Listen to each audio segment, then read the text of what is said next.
Donc, ce matin, je fais l'introduction du message parce qu'on est dans cette série. On a fait une pause la semaine passée, mais le sujet est juste excellent dans le contexte actuel. Alors, ça vaut la peine de faire ce message-là. On est dans la série légaliste, libérale ou chrétien, une série pas facile. Hébreux 11:1 nous dit « Or, la foi », et on sait que c'est ça qui est au cœur de la vie chrétienne. La foi, c'est une ferme assurance des choses qu'on espère, une démonstration de celles qu'on ne voit pas. Et l'être humain n'aime pas ça, les choses invisibles, n'aime pas ça qu'on puisse juste espérer et qu'on ne voit pas.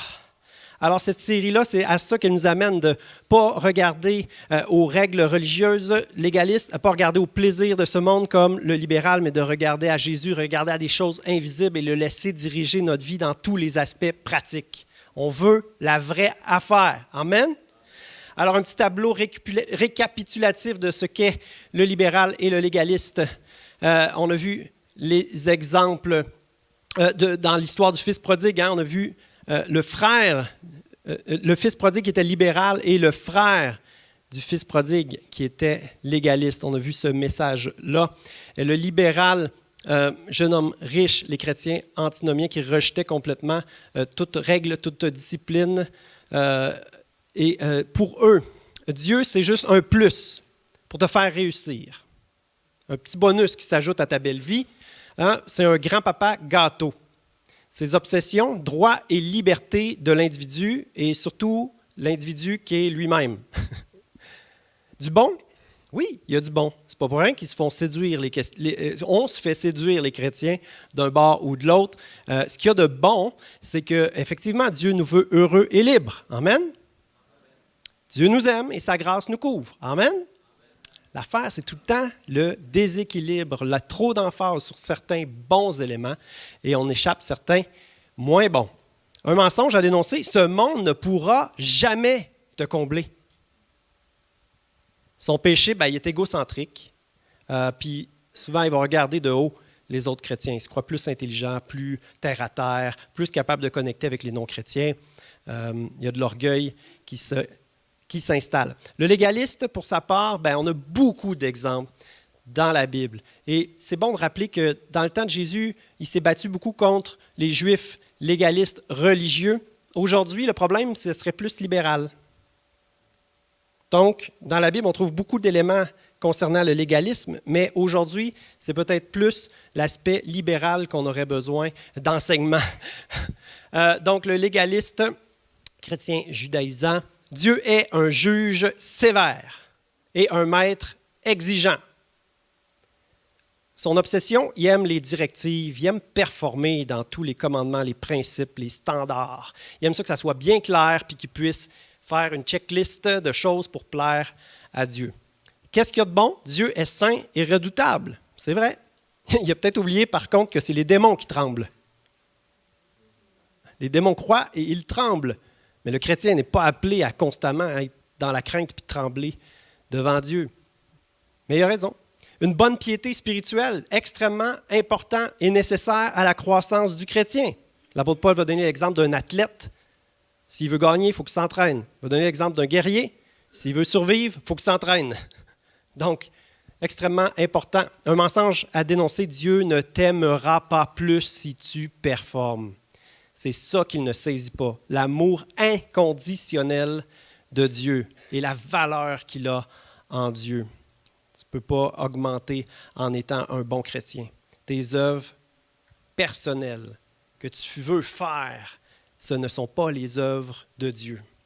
C'est à ça qu'il doit revenir, à ce que Dieu veut, puis laisser Dieu agir dans sa vie. Et son péché, souvent, c'est malheureux, c'est triste, c'est lourd, la vie légaliste. Alors, il en vient à vouloir imposer aux autres ses convictions, les rendre misérables comme lui-même. C'est très triste. Donc, cette série-là, dans les deux cas, il accorde plus d'importance aux choses d'en bas qu'aux choses d'en haut. Et surtout, dans les deux cas, ce qu'ils ont oublié, c'est l'importance d'un travail en profondeur et parfois difficile du Saint-Esprit dans le fond de notre cœur. Le libéral n'est pas assez violent, n'est pas capable de se faire violence, de laisser Dieu le travailler puis que ça fasse mal. Le légaliste, lui, c'est juste au niveau des pensées, c'est intellectuel. Ce matin, il va être question du sabbat, une directive très présente dans la Bible. Et ça, le sabbat, ça tombe dans le bac du libéral, ça. Lui, il aime ça, se reposer. Lui, la vie chrétienne, c'est un tout inclus dans le Sud. Fait que lui, ça fait son affaire. Hein? Une façon de résumer la philosophie du libéral, c'est YOLO. Tu vis juste une fois, profites-en de la vie. Le légaliste, dans la Bible, on le voit, que le repos, c'était pas reposant du tout, c'était un paquet de règles à respecter. Dernier point.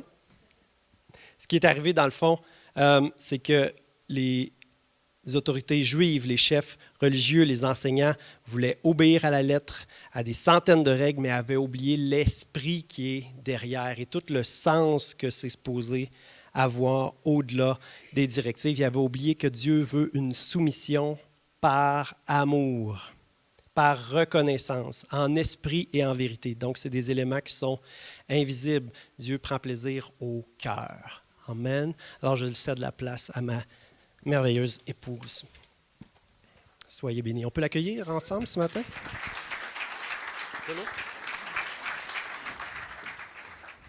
Merci, merci. Anthony, je vais voler ton... Peux-tu prendre celui-là ou celui-là? Gaétan, il a pris quoi exactement? OK, bon. Je vais prendre ça. Merci. Oui, je prendrai bien de l'eau aussi. Merci. Est-ce que je suis bien placée, Marc-André? C'est correct? Oui, super. Je ne vais pas trop bouger. Je ne devrais pas trop te donner de fil à retordre. Je suis tellement heureuse ce matin de pouvoir partager avec vous mon cœur sur ce que j'ai appris dans les derniers mois, un peu à la dure, pour être honnête, mais aussi couvert par beaucoup de grâce. Quand le Seigneur veut nous apprendre des choses, il nous accompagne, il marche avec nous.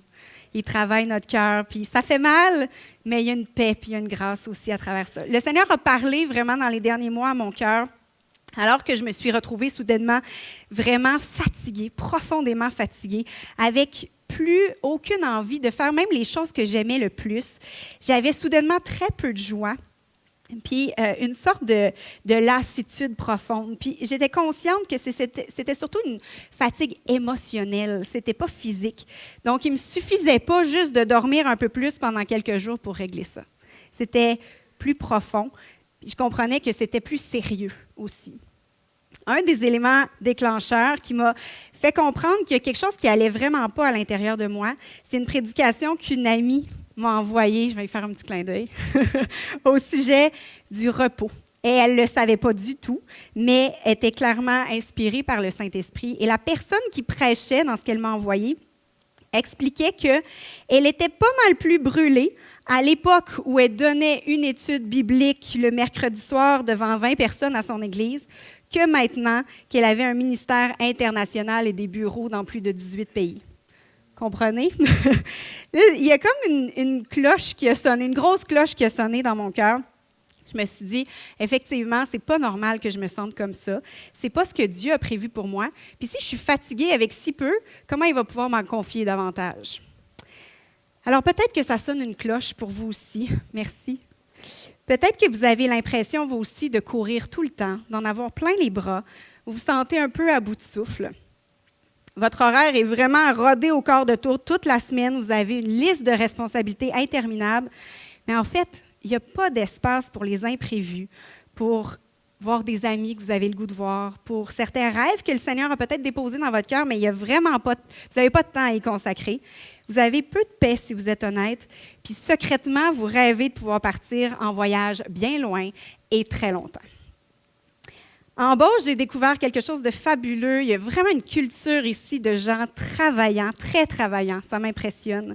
Le travail, c'est vraiment une valeur fondamentale en Beauce. Le travail ne vous fait pas peur. Vous n'avez pas peur d'investir, de vous lancer en entreprise. C'est extraordinaire. Tellement que c'est la pire des insultes qu'on puisse vous faire de vous traiter de lâche ou de paresseux. N'est-ce pas? Mais si d'un côté, on est fier de travailler fort puis d'en accomplir beaucoup, en même temps, on lit parfois des versets comme dans Matthieu 11 qui dit « Venez à moi, vous tous qui êtes fatigués et chargés, et je vous donnerai du repos. » Mais ça sonne bien dans les faits, sauf que ça ne fait pas tant de sens dans notre vie actuelle. C'est pas ça qu'on vit concrètement. Notre voisin est brûlé, notre collègue de travail est brûlé, Notre meilleur ami a des signes d'épuisement, puis nous, comme chrétiens, on vit exactement la même chose, en fait. On est aussi essoufflés. J'aimerais vous dire, les chrétiens sont appelés à vivre différemment. C'est vrai pour notre espérance. C'est vrai pour la façon dont on se comporte, idéalement. C'est vrai pour la gestion de notre portefeuille, mais c'est aussi vrai pour la gestion de notre temps. On est appelé à ne pas être esclave de notre emploi et de trop de responsabilités. On est appelé à ne pas avoir un agenda surbooké, surrempli, qui risque à tout moment de nous mener à l'épuisement. Mais là, vous allez dire, oui, mais OK, mais comment? Concrètement, il faut que je la nettoie, ma maison, il faut que mes enfants puis moi, on mange, il faut que j'entretienne mon terrain, puis mes 2 blocs, appartements. En plus, je suis chrétien, il faut que je m'implique à l'église, tu sais, puis là, j'ai des enfants. Tu sais, ça, c'est une job à temps plein. Fait que, comment je fais pour m'en sortir? Je vais vous dire que je comprends. Mais j'aimerais vous dire que malgré tout ça, il est possible de renverser la vapeur, de vivre différemment, puis de s'approprier le vrai repos pour nos âmes que Dieu nous promet. On va regarder ensemble différents textes bibliques qui parlent de comment Dieu, lui, voit le repos et la façon dont on devrait gérer notre temps. Ben oui, il y a ça dans la Bible aussi. Pour qu'on puisse l'honorer d'abord, mettre nos priorités en place selon son cœur, et tout ça sans s'épuiser. Donc, on peut peut-être montrer, le titre est bien ordinaire, le chrétien et le repos. Est-ce que ça vous inspire du repos? C'est un peu vers ça que je vais vous amener ce matin. Et le premier élément que j'aimerais souligner, je vais parler de 2 choses aujourd'hui par rapport à la gestion du temps, mais surtout de mettre en place du repos concret dans notre vie. Le premier élément, Jean-Mathieu l'a nommé, c'est la pratique du sabbat. L'idée du sabbat, pas le mot lui-même, mais vraiment l'idée du sabbat, apparaît dans les Écritures dès le début de la Genèse, dans le fameux récit de la création. Dieu, après avoir créé le monde en 6 jours, choisit de se reposer le 7e jour. On va lire ensemble dans Genèse 2, versets 1 à 3. « C'est ainsi que furent terminés le ciel et la terre et toutes leurs armées. Le 7e jour, Dieu mit un terme à son travail de création. Il se reposa de toute son activité le 7e jour. Dieu bénit le 7e jour et en fit un jour saint, parce que ce jour-là, il se reposa de toute son activité, de tout ce qu'il avait créé. » Avez-vous déjà réfléchi au fait que Dieu qui se repose, c'est un non-sens? Dieu n'a pas du tout besoin de se reposer. Créer l'univers en 6 jours ne lui a même pas demandé un seul effort. Donc, la Bible dit même que celui qui veille sur nous ne sommeille ni ne dort. Alors, pourquoi est-ce que Dieu aurait besoin de se reposer après 6 jours de création? Avez-vous déjà pensé à ça? Peut-être que oui, peut-être que non. Dans les traditions juives, on dit en fait que le 7e jour, Dieu, en se reposant, a en fait créé quelque chose d'autre. Il a créé le repos. C'était tellement important, le repos, qu'il a consacré une journée tout entière et il l'a même appelé saint. Il a dit que le reste était bon, était très bon, mais le jour du repos, lui, était saint. On sait de plus que l'homme a été créé à l'image de Dieu. Hommes et femmes sont appelés comme Dieu à travailler, à créer de leurs mains. Ils ont la responsabilité de produire la vie, de se multiplier. Donc, l'être humain avait besoin d'un exemple de travail, mais aussi, il avait besoin d'apprendre à se reposer. Et c'est aussi pour ça que Dieu a commencé par donner l'exemple en se reposant lui-même. Donc, ici, dans Genèse 2, on ne parle pas de sabbat officiellement encore, mais le terme utilisé en hébreu, c'est menuka ou menuha. Mon hébreu est médium, là, mais en tout cas, on a traduit ça en français par le mot repos. Mais le mot repos, comme on le comprend en français, est en fait insuffisant pour dire l'entièreté de quoi il s'agit exactement, menuka. Menuka contient plusieurs significations. Ça parle d'un repos qu'on a volontairement par amour. C'est un repos qui baigne dans l'amour, c'est-à-dire dans le geste, dans l'intention, dans l'attitude autour du repos. C'est un repos qui est sincère, qui se vit dans la paix, la tranquillité, la quiétude et la sécurité. C'est beaucoup plus complexe. En fait, ce n'est pas juste de ne pas travailler. Ce n'est pas juste un repos physique, ce n'est pas juste l'absence de travail, c'est aussi un état d'esprit qu'on choisit par amour pour Dieu et pour nos proches, de ne pas travailler ni faire quoi que ce soit qui s'apparente au travail. C'est tout ça que Dieu a établi le 7e jour. Intéressant, n'est-ce pas? En tout cas, moi, je trouve ça intéressant. On poursuit notre lecture biblique.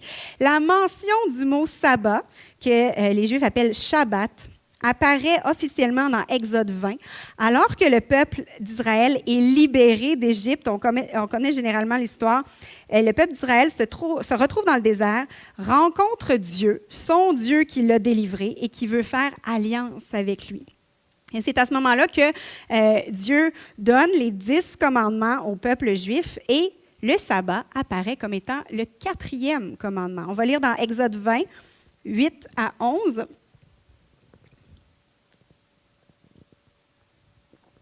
Alors, souviens-toi du jour du repos pour le sanctifier. Tu travailleras 6 jours et tu feras tout ton ouvrage, mais le 7e jour est le jour du repos de l'Éternel, ton Dieu. Tu ne feras aucun ouvrage, ni toi, ni ton fils, ni ta fille, ni ton serviteur, ni ta servante, ni ton bétail, ni l'étranger qui est dans tes portes. Car en 6 jours, l'Éternel a fait les cieux, la terre et la mer, et tout ce qui y est contenu, et il s'est reposé le 7e jour. C'est pourquoi l'Éternel a béni le jour du repos et l'a sanctifié. C'est intéressant ici parce que ce verset-là confirme vraiment l'idée que Dieu s'est reposé le 7e jour pour donner l'exemple aux êtres humains de comment travailler, mais comment se reposer ensuite. Le sabbat, ce n'est pas n'importe quel jour. En plus, on peut lire ici que c'est un jour qui est béni et sanctifié. C'est le seul commandement, en fait, dans les 10 commandements, dans lequel le mot saint ou sanctifié est utilisé explicitement. C'est quand même du très sérieux. Vous me direz peut-être, oui, mais Priscille, c'est l'ancienne alliance, on n'est plus tenu de respecter ça. C'est plus comme un principe là, intéressant là, duquel on peut s'inspirer. C'est vrai qu'on n'est plus sous la loi, mais ici, il est question des 10 commandements qui sont encore tellement super, hyper pertinents. Et c'est fascinant qu'on trouve que tous les autres commandements, les 9 autres, font vraiment du sens. On les applique vraiment à la lettre. Il y a des choses comme tu ne tueras pas. Hein? Un chrétien, normalement, ne fait pas ça. Tu ne voleras pas, tu ne commettras pas d'adultère, tu ne feras pas de faux témoignages. Mais quand on arrive au sabbat, par contre, c'est un 4e commandement. C'est le 4e qui est super sérieux. C'est drôle, on est pas mal moins à cheval sur ce point-là. Puis j'oserais même dire que c'est le seul commandement qu'on se glorifie parfois de ne pas respecter. On est tellement fiers d'être super occupés tout le temps, d'être en demande partout, de sauver tout le monde, de ne pas déléguer parce qu'on est donc bien, nous, indispensables. Puis finalement, on se pense bien bon de ne pas avoir le temps de s'arrêter parce que Dieu nous en confie tellement. On est même bon pour spiritualiser les choses qui ne tournent pas rond dans notre vie. Hein? Dieu m'en donne tellement, je n'ai pas le temps de m'arrêter. Le sabbat est un commandement très sérieux, parmi 10 commandements très sérieux. Mais c'est aussi un cadeau que Dieu a fait au peuple d'Israël et donc à nous par extension. Les Juifs ont été esclaves pendant 400 ans en Égypte. Ils ont travaillé 7 jours sur 7 sans relâche de père en fils pendant des générations. Et donc, ils avaient développé ce qu'on appelle une mentalité d'esclave. Ça vient avec. On va regarder ensemble comment Deutéronome 5, versets 12 à 15, reprend le commandement du sabbat, mais cette fois-ci en faisant vraiment le lien direct avec l'état d'esclavage du peuple d'Israël. Donc, on peut lire, dans Deutéronome 5, 12 à 15, « Respecte le jour du repos en faisant un jour saint, comme l'Éternel ton Dieu te l'a ordonné. Pendant 6 jours, tu travailleras et tu feras tout ce que tu dois faire. Mais le 7e jour est le jour du repos de l'Éternel ton Dieu. Tu ne feras aucun travail, ni toi, ni ton fils, ni ta fille, ni ton esclave, ni ta servante, ni ton bœuf, ni ton âne, ni aucune de tes bêtes, ni l'étranger qui habite chez toi, afin que ton esclave et ta servante se reposent comme toi. Tu te souviendras que tu as été esclave en Égypte et que l'Éternel, ton Dieu, t'en a fait sortir avec puissance et force. Voilà pourquoi l'Éternel, ton Dieu, t'a ordonné de respecter le jour du repos. » Dieu savait que le peuple juif avait développé des comportements autodestructeurs qui viennent avec le fait d'avoir été maltraités comme esclaves de génération en génération. Et aujourd'hui, c'est un phénomène qui est documenté, étudié. On appelle ça le syndrome post-traumatique de l'esclavage. Et on découvre qu'à l'intérieur de ce syndrome post-traumatique-là, la mentalité d'esclave qui se développe aussi, on va le mettre à l'écran. En quoi ça consiste, la mentalité d'esclave? C'est de vivre pour travailler plutôt que de travailler pour vivre. Voyez la nuance? C'est aussi se définir par le travail. Les Juifs ne savaient rien faire d'autre que travailler. Ils se définissaient comme des bricoleurs. Ils faisaient des briques pour construire peut-être ce qu'on pense, peut-être les pyramides d'Égypte et autre chose. Il se développe aussi une insécurité chronique. Vous savez, le travail est un bien mauvais maître qui est très, très exigeant. On développe aussi un état de dépendance vis-à-vis de quelqu'un d'autre, autre que Dieu, ou de quelque chose, et on ne dispose plus librement de soi. Et il y a aussi une incapacité à voir les issues et les nouvelles opportunités en dehors du travail. C'est exactement ça que les Juifs vivaient. Comme je disais, ils se définissaient, ils se tuaient à l'ouvrage, ils se définissaient comme étant des travailleurs qu'on fouettait, qui ne valaient pas grand-chose. Puis sous l'oppression constante des Égyptiens, ils pouvaient compter que sur leur capacité à travailler. Sinon, qui sait si les Égyptiens ne les éliminaient pas parce qu'ils étaient bons à rien, vous comprenez? Vous regardez tout ça. Ça ne vous dit pas quelque chose? On ne serait pas un peu comme ça, en fait, aujourd'hui? Sans vouloir se comparer directement au peuple d'Israël qui a vécu des traumatismes, puis d'autres peuples aussi, plus récemment, qui ont vécu aussi les traumatismes de l'esclavagisme pendant des siècles. Est-ce qu'on ne serait pas un peu comme ça aussi, esclaves de notre entreprise, esclaves de nos paiements de maison, plus 3 voitures, plus chalet, esclaves de nos écrans, esclaves de notre routine pesante qu'on s'impose, esclaves de notre besoin de montrer qu'on performe, qu'on est donc bien indispensable, puis qu'on veut avoir du succès. Le sabbat, ce ne serait pas aussi pour nous, en fait. Dieu savait. Dieu savait que ce serait peut-être une maladie de l'humanité tout entière. Le sabbat est un cadeau pour tout être humain, en fait, qui travaille, qui accomplit, qui crée, qui produit. Le travail, c'est bon. Vraiment, Dieu nous appelle à travailler. C'est un autre sujet pour une autre prédication, peut-être.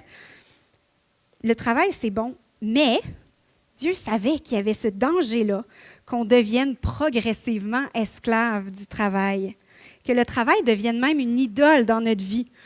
Une idole, c'est quoi? C'est tout ce sur quoi on se fie, en dehors de Dieu, pour trouver notre bonheur, notre sécurité et notre valeur. Est-ce que le travail pourrait être devenu une idole dans votre cas? Moi, j'ai dû admettre que oui, dans les derniers mois. Et il a fallu que je débarque cette idole-là de son autel le plus vite possible. Parce que ça prend la place de Dieu. Parce que ça m'empêche de vivre le rythme que Dieu a prévu pour moi. Bref, intégrer la pratique du sabbat, c'est un moyen vraiment concret pour nous libérer de nos chaînes et détruire notre idole du travail ou éviter, si ce n'est pas notre cas, qu'un jour, ça le devienne.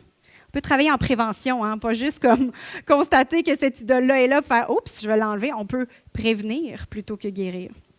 Le sabbat est là pour ça aussi, pour nous rappeler que notre identité ne dépend pas de ce qu'on accomplit ou ce qu'on performe.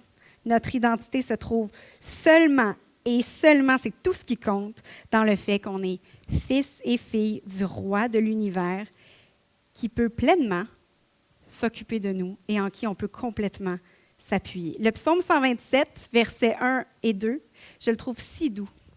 Il nous rappelle que de toute façon, le fruit de notre travail dépend juste de Dieu. Puis qu'il est vraiment vain de s'épuiser au travail. On va lire ensemble. Si l'Éternel ne bâtit la maison, ceux qui la bâtissent travaillent en vain.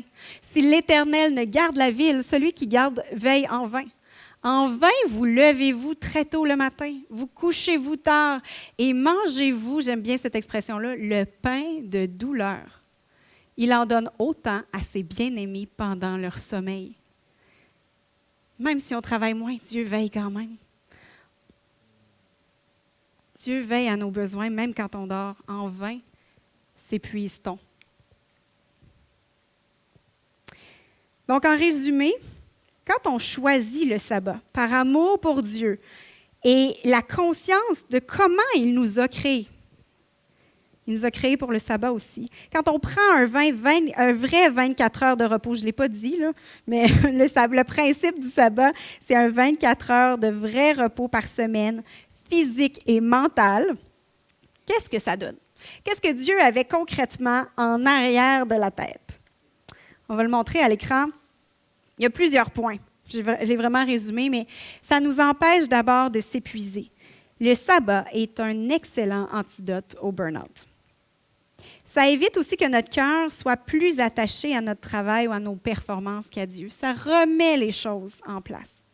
Ça nous apprend aussi à gérer notre temps plus intelligemment, parce que si on est dans l'obligation, si on a pris l'engagement de s'arrêter pendant 24 heures, ça demande de la planification. Et ça se peut qu'on soit obligé de mettre certaines choses de côté moins essentielles pour être en mesure d'y arriver dans notre semaine.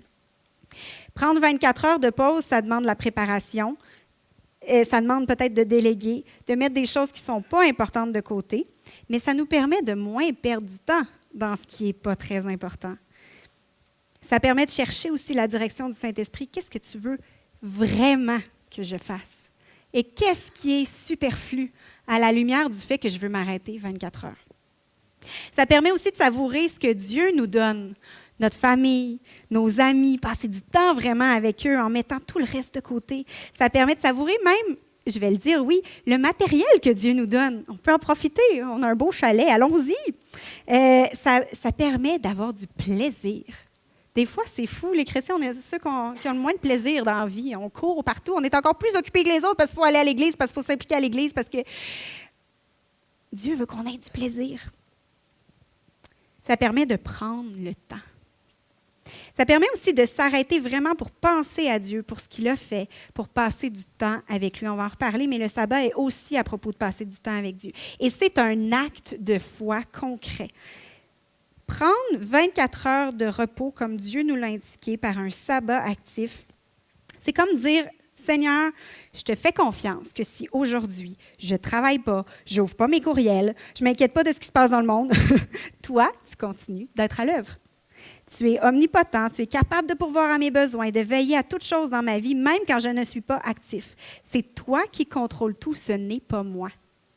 Si tu dis que 6 jours de travail, de tâches et d'obligations, c'est suffisant, alors je choisis de te faire confiance.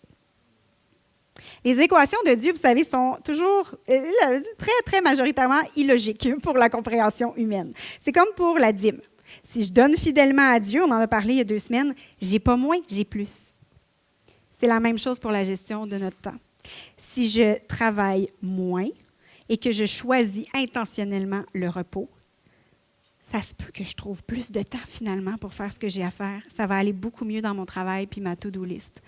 Donc, l'équation divine de la gestion du temps, c'est l'inverse de ce que le monde comprend.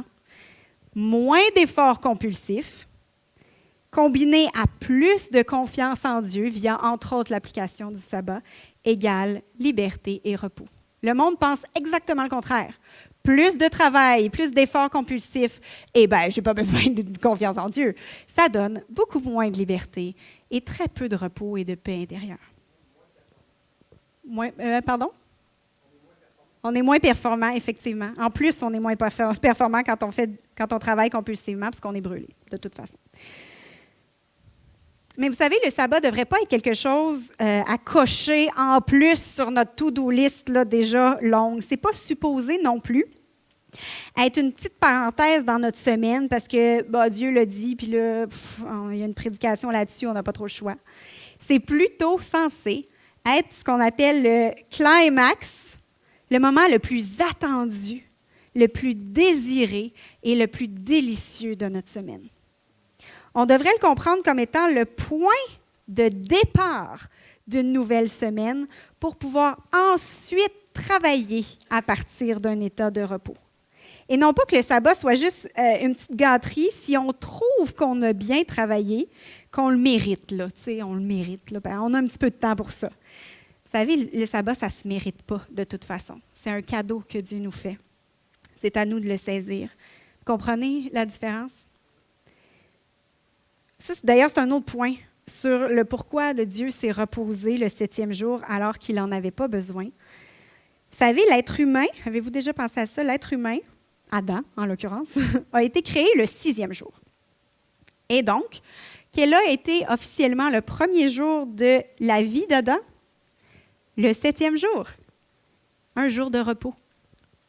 Et donc, cette idée de travailler à partir d'un état de repos est littéralement exactement ce qui s'est passé au tout début. Et c'était l'idée de Dieu que les choses se passent dans cet ordre-là. Repos d'abord, travail ensuite. Donc, pour terminer mon point sur le sabbat, il y aurait tant de choses à dire.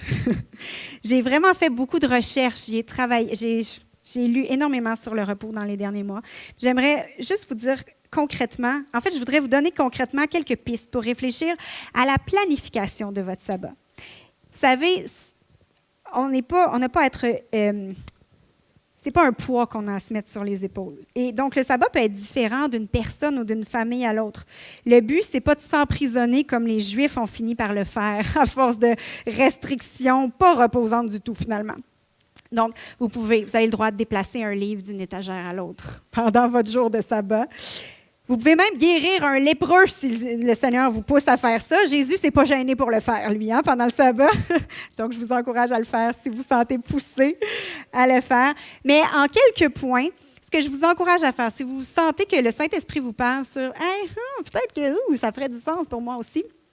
D'abord, en rentrant chez vous, en discutant avec votre conjoint, en priant là-dessus pour vous-même, déterminez un moment fixe de la semaine. Vous pouvez commencer par une demi-journée. Vous n'êtes pas contraint à un 24 heures tout de suite en commençant, puis ça peut être juste plus tard, ça. Ça peut être une journée aussi complète, si vous pouvez vous permettre plus extraordinaire. Déterminez un moment. Ça va être quand? Vous savez que ça peut être du soir au soir. Pour les Juifs, c'est du vendredi soir au samedi soir. Ça peut être du midi au midi, ça peut être du samedi midi au dimanche midi, que ça inclut l'Église en même temps. Ça peut être chouette. Mais une fois que ça a été fixé, une fois que vous avez regardé votre horaire, que vous en avez parlé, que vous avez pris un engagement avec le Saint-Esprit, que ce temps-là soit fixé et non négociable. Deuxième chose, déterminez ce que vous voulez faire à l'intérieur de votre sabbat. Est-ce que vous voulez passer du temps en famille, voir des amis, aller à l'église? Jean-Mathieu et moi, on en a parlé un petit peu pour nous. Le sabbat exclurait l'Église. C'est un petit peu du travail pour nous, l'Église. Bien, on vous aime vraiment beaucoup, mais ça représente un petit peu du travail quand même. Fait que pour nous, un vrai sabbat, ce serait peut-être pas le dimanche. Mais pour beaucoup, ça pourrait être le dimanche. Mais ce n'est pas obligé d'être le dimanche. Vous savez que pour beaucoup de chrétiens, sabbat égale Église.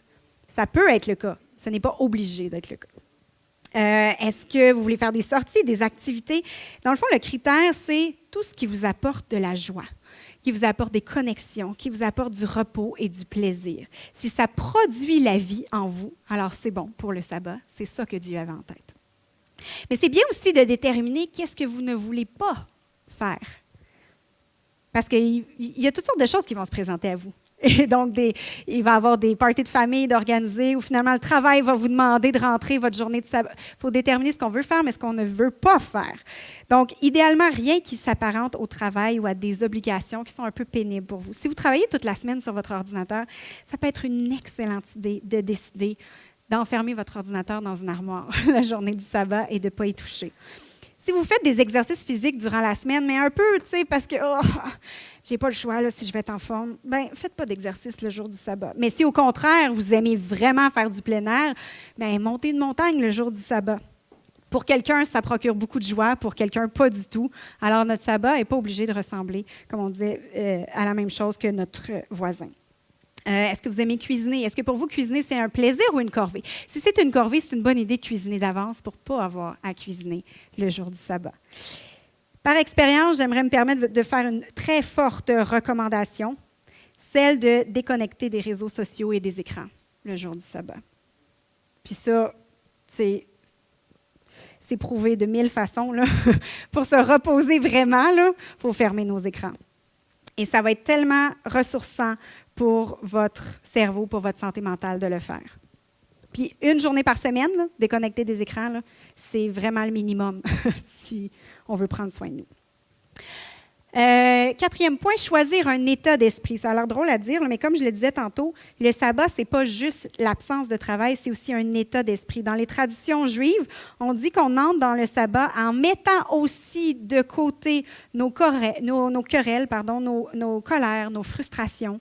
On met de côté tout ce qui nous inquiète, nos peurs, notre stress, nos tristesses, puis on choisit volontairement un état d'esprit de joie, de repos, indépendamment de ce qu'on vit le reste de la semaine là, et de nos circonstances actuelles. C'est peut-être pas toujours facile, ça demande peut-être un peu d'entraînement. Puis le dernier point, c'est de déterminer de passer au moins un ou plusieurs temps dans votre journée de sabbat avec Dieu. D'ailleurs, ça me conduit à mon deuxième point sur le repos. Le repos se trouve dans la pratique du sabbat, c'est comme ça que Dieu nous a créés. Mais le repos se trouve aussi, deuxième point, dans la présence d'une personne, Jésus. Le repos est une personne. Le repos se trouve dans la... si on veut expérimenter un repos complet et profond, on doit aussi aller à Jésus et on a accès à lui en tout temps. Pas juste le jour du sabbat. Ésaïe 9, 6 nous dit « Car un enfant nous est né, un fils nous est donné. » C'est une prophétie sur Jésus. Et la domination reposera sur son épaule. On l'appellera admirable, conseiller, Dieu puissant, Père éternel, prince de la paix. On va lire aussi Matthieu 11, 28 à 30. J'ai pris la version Sommaire. J'aime beaucoup ce verset-là en version Sommaire. C'est Jésus qui parle. Il dit « Venez à moi, vous tous qui êtes accablés sous le poids d'un lourd fardeau, et je vous donnerai du repos. Venez à moi. Prenez mon joug sur vous et mettez-vous à mon école, car je suis doux et humble de cœur, et vous trouverez le repos pour vous-même. Oui, mon joug est facile à porter, et la charge que je vous impose est légère. » C'est une promesse certaine, ce n'est pas juste un concept intéressant. Donc, si ce n'est pas ça qu'on vit actuellement comme chrétien, si on ne vit pas de repos, si on n'expérimente pas une paix profonde, un joug léger, des fois, ça peut être temporaire, on traverse des moments difficiles, mais si c'est comme ça, pas mal tout le temps dans votre vie, ce n'est pas normal. On a accès à un repos pour nos âmes, pour notre esprit, à la paix véritable. Et la Bible dit qu'elle se trouve dans la présence de Jésus, où on peut décharger tout ce qui est lourd sur notre cœur. On peut laisser nos fardeaux là, au pied de la croix et repartir avec sur nos épaules son amour, ses promesses, sa joie. C'est ça, son fardeau doux et léger. Il y a un échange qui se passe dans la présence de Jésus. On peut laisser ce qui est lourd et repartir avec quelque chose de doux et léger. Ce repos-là est disponible le jour du sabbat, mais tous les autres jours de la semaine, chaque fois qu'on en a besoin. Je ne sais pas pour vous, moi, à chaque jour, il y a quelque chose qui m'inquiète, quelque chose qui me blesse, quelque chose qui me stresse, qui suscite un questionnement inconfortable en moi, où je ne suis pas pleinement dans un état de repos. Alors, j'ai besoin de retourner dans sa présence chaque jour, des fois plusieurs fois par jour, pour réaligner mon cœur avec le sien. Sinon, ça va très vite dégénérer, mon affaire. Si j'ai un fardeau qui me pèse de plus en plus, c'est que je n'ai pas pris le temps d'aller le déposer au pied de la croix. On est comme ça, l'être humain. Hein? Je sais que ce n'est pas juste moi. On a besoin à tous les jours. Et le plus spirituel, la personne qu'on pourrait qualifier de la plus spirituelle, reconnaît encore plus son besoin de redéposer ses fardeaux continuellement et non pas de les porter de plus en plus parce que « elle est rendue capable, elle est rendue bien spirituelle ». C'est l'inverse. C'est l'inverse. En introduction d'un temps de louange, il y a 2 ou 3 semaines, Esther nous le disait tellement bien. Ce qu'on a de plus précieux à offrir à Dieu aujourd'hui, c'est plus tellement notre argent, quoique, mais c'est notre temps. Alors, j'aimerais aller encore plus loin en vous proposant une idée que j'ai personnellement très peu entendue dans le milieu chrétien, mais que je trouve tellement juste. Puisque notre temps est notre bien le plus précieux, je crois qu'on doit vraiment apprendre à choisir d'offrir les prémices de notre temps et pas seulement notre argent à Dieu. C'est quoi les prémices? C'est le premier, et c'est le meilleur, surtout. Le meilleur jour de la semaine pour bien des gens, c'est le samedi, n'est-ce pas? Qu'on est content quand c'est le samedi. Si c'est le samedi ta journée préférée de la semaine, offre-la à Dieu comme jour de sabbat. Si le meilleur moment de ta journée, celui où tu es le plus réveillé, tu es le plus concentré, tu es le plus motivé, c'est entre 7h et 8h le matin, ou si c'est entre 8h et 9h le soir, offre ce moment-là à Dieu pour passer du temps avec lui. C'est drôle comment ces temps-là, on fait plein d'autres choses, parce que là, on a bien de l'énergie. Mais c'est un acte de foi tellement puissant qui dit au Seigneur, je t'offre le meilleur de mon temps parce que je t'aime, que tu mérites le meilleur de moi et que je vis pour te servir parce que je sais que de toute façon, tu vas t'occuper du reste. Je suis un peu désolée de devoir le dire, mais je crois qu'il y a des chrétiens, pas tous, mais il y a des chrétiens qui manquent d'argent parce qu'ils n'ont pas appris à faire confiance à Dieu en offrant les prémices de leurs revenus. Et je pense qu'il y a des chrétiens épuisés, sur le point de craquer, qui n'ont pas appris à donner de leur temps précieux à Dieu. C'est pas que le Seigneur est en train de t'éprouver, là. Tu récoltes juste malheureusement ce que tu as semé. Le burn-out, ce n'est pas une médaille d'honneur parce qu'on a travaillé plus fort que les autres. Le burn-out, c'est un signe qu'on n'a pas encore compris et appliqué les lois divines. Puis je le dis avec vraiment beaucoup d'amour parce que je viens comme de passer pas mal par là. Mais c'est juste un signe qu'on n'a pas encore saisi vraiment que c'est le temps de moins performer par nos propres moyens pour plaire à Dieu, mais plutôt d'apprendre à plus se reposer en lui, à lui faire plus confiance, à accepter le repos et la gestion du temps que lui nous propose depuis très longtemps.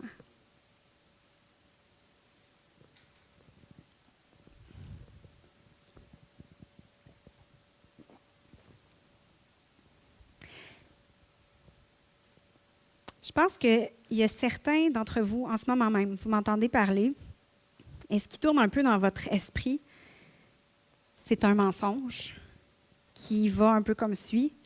Ouais, OK. Le sabbat, c'est un point intéressant, là, mais c'est bon pour les autres. Ces principes-là de repos, là, c'est pas vraiment pour moi parce que moi, je n'ai pas besoin de repos. Je suis une machine de guerre, jamais fatiguée. Fait que vous vous dites que ce message-là, c'est pour d'autres, mais pas pour vous. Ou il y en a peut-être en ce moment que le mensonge qui est soufflé à votre esprit, qui tourne un peu en boucle alors que je parle, c'est « Ouais, mais ma to-do list à moi est vraiment trop longue. Moi, j'ai trop de responsabilités. C'est vraiment impossible d'y arriver dans mon cas. Je ne peux pas faire ça. Peut-être un jour, là, je vais le garder en note pour dans une couple d'années, mais pas là. T'sais. » Ces deux mensonges-là, il y en a peut-être d'autres, mais sont des pièges de l'ennemi pour vous empêcher de saisir la vie que Dieu a prévue pour vous. Et vous allez finir un jour par en payer le prix fort. Si Dieu nous a donné un manuel d'instruction pour bien gérer notre vie, on va pas mal certainement avoir des problèmes si on ne le suit pas. Est-ce qu'il y en a ici qui ont déjà essayé de monter un meuble IKEA sans suivre les instructions? Merci Jean-Mathieu de ton honnêteté. Personne d'autre, messieurs, allez. Oui, merci Benoît. C'est toujours la catastrophe 100% du temps, n'est-ce pas? Moi, je me souviens d'une petite histoire où on a acheté un lit superposé pour nos filles, cette fameuse histoire-là. Puis là, Jean-Mathieu et mon père s'est enfermés dans une chambre. Puis là, mon père a pris les choses en main, puis pas besoin du manuel d'instruction. Qu'est-ce qui est arrivé? Après 2 heures, il devait partir, parce que là, c'était vraiment le temps qu'il parte. Et Jean-Mathieu et moi, on s'est retrouvés avec un paquet de morceaux montés par rapport. Et finalement, on a dû défaire tout ce qui avait été fait parce que ça ne marchait pas pantoute, puis recommencer à zéro dans le livre d'instruction. Ça nous a pris un temps infini. Ça n'a aucun rapport. Aucun rapport. Les vis, c'est ça. Les femmes sont meilleures avec les meubles IKEA. Savez-vous pourquoi? parce qu'elles acceptent, je regarde ma belle-mère, elle est super bonne avec les meubles Ikea, parce qu'on accepte, nous les femmes, de se soumettre au processus du manuel d'instruction. C'est juste ça. Avouez. Oh, oui, c'est ça. Il y en a plusieurs qui ont des histoires vécues en tête, là. Des moments de chicane de couple, là, tu sais. Je m'excuse, je ne voulais pas ramener ça à la surface. Mais vous savez, c'est la même humilité que ça prend pour mettre en place dans nos vies les choses que Dieu a déjà dit qu'on devait faire. La Bible est super claire sur tellement de choses. Pardonnez, même si c'est difficile. Soyez généreux, même quand vous n'avez pas beaucoup à donner. Aimez les gens qui ne sont pas aimables. Gardez-vous sexuellement. Soyez un membre actif du corps de Christ qui est l'Église. Et apprenez à vivre dans un état de repos. Dieu ne nous a pas offert le cadeau du sabbat et un accès direct au prince de paix pour nous emprisonner dans encore d'autres choses qu'il faut faire comme chrétiens, mais précisément l'inverse, pour nous libérer. On doit le croire, on doit le saisir par la foi que ces principes-là nous libèrent. Il nous a créés comme ça. C'est écrit dans le manuel d'instruction. Faisons-lui confiance qu'il va être fidèle et va nous surprendre. Et que comme pour les Juifs, il va pourvoir pour la manne chaque jour de nos vies miraculeusement. D'ailleurs, parlant de la manne, il y en avait 6 jours de la manne. Souvenez-vous de l'histoire? Et il y avait une double portion le 6e jour pour que les Juifs puissent justement se reposer le 7e jour. Et c'est toujours comme ça dans nos vies quand on lui fait confiance. Amen. Je vais inviter les musiciens. J'aimerais terminer avec un dernier verset. Il va être comme martelé encore. Hébreux 4, versets 9 à 11. Il y a donc un repos de sabbat. On est dans le Nouveau Testament. Un repos de sabbat réservé au peuple de Dieu. C'est qui dans le Nouveau Testament, le peuple de Dieu? C'est nous. Car celui qui entre dans le repos de Dieu se repose de ses œuvres comme Dieu s'est reposé des siennes. Efforçons-nous donc d'entrer dans ce repos, afin que personne ne tombe en donnant le même exemple de désobéissance. Ça demande un effort, c'est vrai. Ça demande de la planification, ça demande de la réorganisation, ça demande un pas de foi. Ça demande de penser différemment parce qu'on est tellement habitué de performer, de tout contrôler, de s'assurer que tout va bien autour de nous, puis de sauver le monde autour de nous. Ça demande d'apprendre un renouvellement de notre intelligence. Mais Dieu est là pour nous accompagner, nous montrer qu'est-ce qu'on a besoin de faire pour vivre ce repos-là actif, pour apprendre à travailler à partir d'un état de repos. Et arrêter de se reposer seulement si on est satisfait de comment on a travaillé durant notre semaine. Ça fait toute la différence du monde. On va prier ensemble. Seigneur, pardonne-nous d'être trop occupés. On est souvent plus occupés que ce qu'on devrait à faire des choses que tu nous as même pas demandées. On est parfois tellement prisonniers de ce besoin-là constant d'avoir du succès, de performer pour sentir qu'on a de la valeur. Mais Seigneur, ça ne t'impressionne même pas, le succès, le fait d'être surchargé. En fait, je crois, Seigneur, que quand on est brûlé, ça ne te glorifie même pas. Aide-nous à le saisir profondément ce matin par ton Saint-Esprit. Montre-nous comment mettre en pratique le repos dans nos vies, pour qu'on puisse, Seigneur, œuvrer pour toi à partir de cet état-là de repos, en étant vraiment libérés de l'esclavage et de l'idole du travail. Apprends-nous à te faire confiance, vraiment, vraiment confiance, Seigneur, assez pour t'offrir avec joie les prémices de notre temps, en sachant à quel point tu veux et tu vas pourvoir. Merci, Seigneur, pour le repos. Merci pour ce sabbat-là que tu nous as fait cadeau. Quelle grâce! Tu es si bon pour nous, Seigneur, et on ne veut surtout pas se priver de cette bonté-là, de ce cadeau-là que tu nous fais en faisant n'importe quoi de nos vies. Apprends-nous, Seigneur, à gérer notre temps différemment de comment le monde gère son temps actuellement. Apprends-nous à résister à cette pression-là d'un rythme effréné.